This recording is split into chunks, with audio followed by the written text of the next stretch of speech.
ये तो कंपास है, दिशा दिखाने वाली चुंबकीय सुई। वो तो मुझे भी पता है, लेकिन कभी सोचा है कि इस सुई को कैसे पता चलता है कि पृथ्वी का नॉर्थ और साउथ कौन सा है? अरे इसलिए क्योंकि ये मैग्नेटिक है, चुंबकीय है। लेकिन चुंबक तो लोहे को खींचते हैं, आयन को ही तो अट्रैक्ट करते हैं मैग्नेट। एक मिनट, जरा कंपास देना ना। वापस तो दोगी? पक्का पक्का दूंगी। तो मैं ये सोच रही थी कि लोहे को अट्रैक्ट करने वाला ये कंपास दिशा कैसे पढ़ पाता है? भाई हमें तो सूरज बताता है पृथ्वी का ईस्ट और वेस्ट, लेकिन इस कंपास को कौन बताता है पृथ्वी का नॉर्थ और साउथ? कैसे पता चलता है इस कंपास को कि नॉर्थ और साउथ कहाँ है? अच्छा, अभी बताओ, तुम लोगों को इतना तो पता है कि मैग्नेट लोहे को अट्रैक्ट करता है? ये देखो। लेकिन क्या मैग्नेट एक दूसरे को अट्रैक्ट करता है? नहीं। अरे नहीं। अरे बाप रे, अगर मैं कहूँ कि तुम दोनों सही हो। देखो, मैग्नेट में होता है एक नॉर्थ पोल और एक साउथ पोल। अब नॉर्थ पोल और साउथ पोल एक दूसरे को अट्रैक्ट करते हैं, लेकिन नॉर्थ एक दूसरे को अट्रैक्ट नहीं करता और साउथ भी अट्रैक्ट नहीं करता। अब समझ में आया। ऑपोजिट यानी विपरीत पोल्स में होता है अट्रैक्शन और एक जैसे दो पोल्स में होता है रिपल्शन। बिल्कुल सही। अब देखो, तुम्हारे कंपास पे लगी सुई भी एक मैग्नेट है। अब आते हैं तुम्हारे सवाल पर कि इसे नॉर्थ साउथ पोल की तरफ अट्रैक्ट कौन करता है? जवाब छुपा है मीलों नीचे जमीन के अंदर। तो आप देखिए, मैं चलती हूँ, बाय। पृथ्वी के अंदर उसके बीचों बीच उसकी कोर में है आयन और निकल। कोर बहुत गर्म है। इस जबरदस्त गर्मी के कारण ये दोनों मेटल्स पिघले रहते हैं। ये लगातार गर्म होकर ऊपर उठते हैं, फिर ठंडे होते हैं और नीचे आ जाते हैं। दूसरी तरफ पृथ्वी के लगातार रोटेशन से बिजली के करंट्स पैदा होते हैं। ये बिजली इस गर्मा गर्म मैग्मा को मैग्नेटिक बना देती है, मानो हमारी पृथ्वी के बीच में एक बहुत बड़ा बार मैग्नेट हो, जिसके किसी भी दूसरे मैग्नेट की तरह दो पोल्स या ध्रुव हो। अब कंपास की सुई भी एक मैग्नेट है। विपरीत पोल्स के आकर्षण के नियम पर इस सुई का साउथ पोल पृथ्वी के नॉर्थ पोल से आकर्षित होता है और नॉर्थ पोल पृथ्वी के साउथ पोल को ढूंढ निकालता है। मजेदार बात तो ये है कि हमारी पृथ्वी का मैग्नेटिक नॉर्थ है साउथ में और मैग्नेटिक साउथ है नॉर्थ में। ज्योग्राफिक पोल्स और मैग्नेटिक पोल्स का भी कोई लेना देना नहीं, दोनों अलग अलग जगह पर हैं। क्या आप जानते हैं हर एक मैग्नेट लोहा ही होता है? लेकिन हर लोहा मैग्नेट नहीं।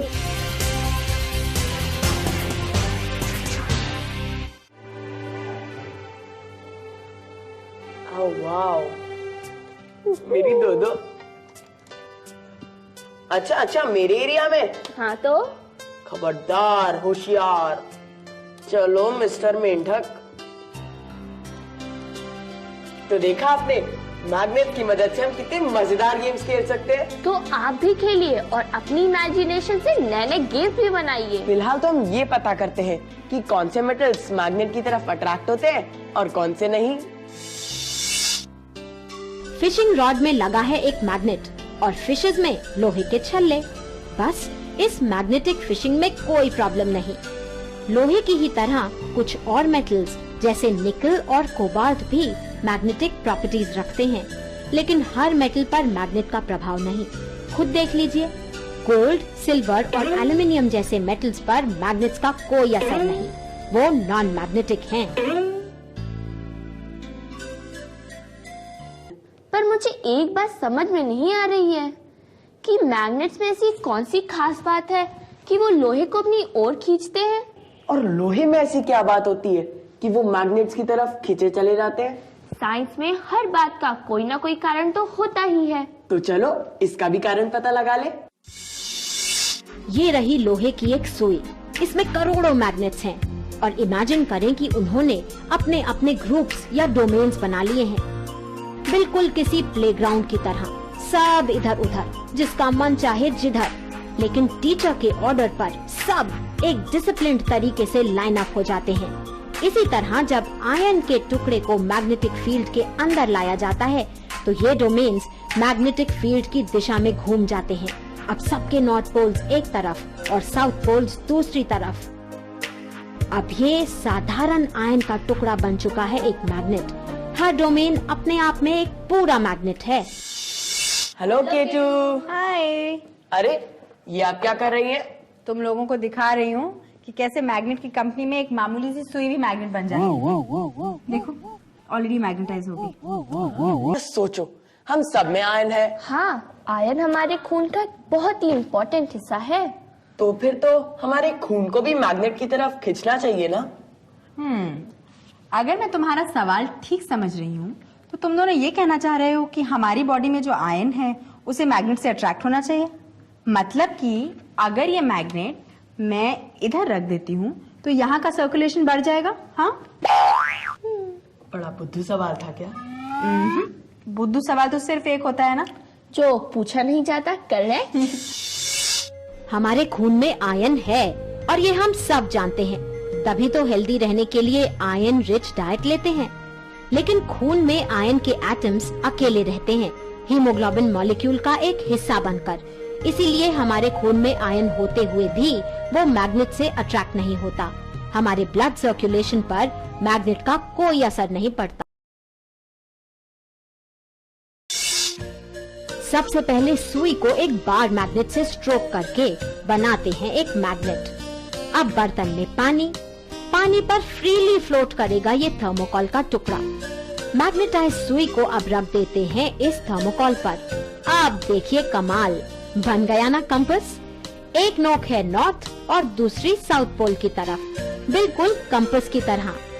सदियों से दिशा ढूंढने में कंपासेस ही यूज होते आ रहे हैं। कोलंबस ने भी कंपास ही यूज किया था।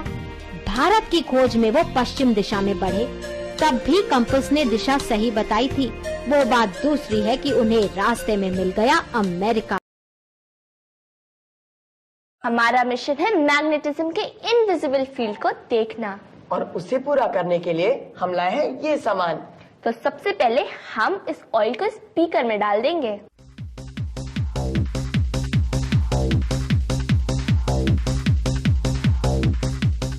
फिर ये आयरन फाइलिंग्स इसमें।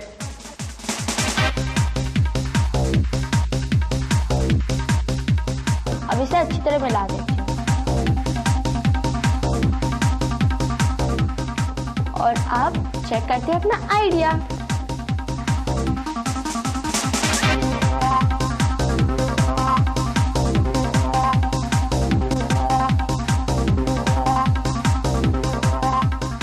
मैग्नेटिक फील्ड में आने से हर आयन फाइलिंग भी बन गई है एक चुंबक। देखते हैं अनलाइक पोल्स के बीच lines of force. Magnetic field होता है 3 डायमेंशनल, मैग्नेट के चारों तरफ। ये लाइंस ऑफ फोर्स ना तो कभी एक दूसरे को काटती हैं, ना ही छूती हैं।